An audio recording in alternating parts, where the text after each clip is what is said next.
Scott Simpson. Mr Speaker, listening to that member, Grant Robertson, the current member for Wellington Central, and hearing the advice that the Attorney-General gave earlier in this debate from a predecessor of that member's, the Honourable Marion Hobbs, that when in opposition you should use that time to be thinking and to be investing in policy and hard work, doing the thinking and doing the hard work. Clearly that is not occurring either from that member or members of his caucus. And here they are, Mr Speaker, 7.5 years into opposition and not a new idea amongst them. No thinking and no new ideas and certainly no new work. And the speech from Grant Robertson just completed was a good classic example of how bad the situation is within the Labor Party, bereft of ideas, bereft of new thought, bereft of good thinking and bereft of any sense of wanting to do the hard work that should be done in opposition in preparation eventually to return to the government benches. And looking at their efforts so far, Mr Speaker, 7.5 years of their opposition term they clearly are nowhere close to being ready for government. They are a party that says no. They're the party of no. They say no to everything. They have no new ideas, no new vision, and they are a party of no change. About the only thing they change, Mr Speaker, is their leader, and they do that with monotonous regularity. And there's a very high chance, in my view, Mr Speaker, that they will change their leader again before we go to the polls in 2017, because the performance of their leader this afternoon would have left them feeling very concerned indeed about the coming election in 2017. Sir, a party that has recently changed its leader, or indeed, in fact, half of its leader, is the Green Party. And this is the first opportunity I've had, Mr Speaker, to congratulate James Shaw, another candidate for the Wellington Central seat, along with Mr Robertson and my good friend and colleague Paul Foster-Bell. James Shaw has now become the co-leader of the Greens.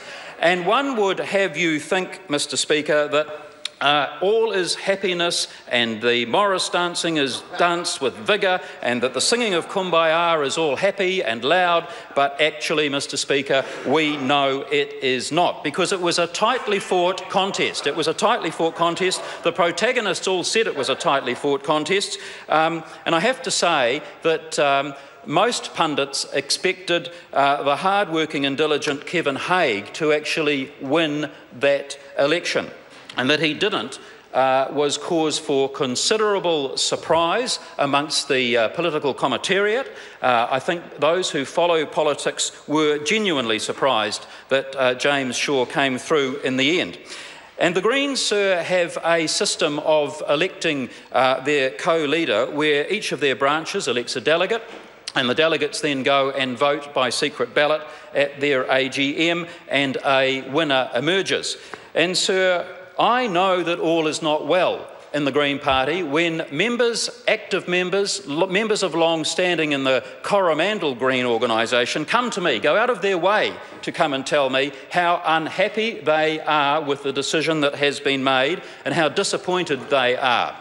And I suspect, sir, there are concerns about how that process of voting actually took place and occurred, because the news that's reaching me, Mr Speaker, is that clearly some of those branch delegates did not vote in the secret ballot according to the directions of their branches.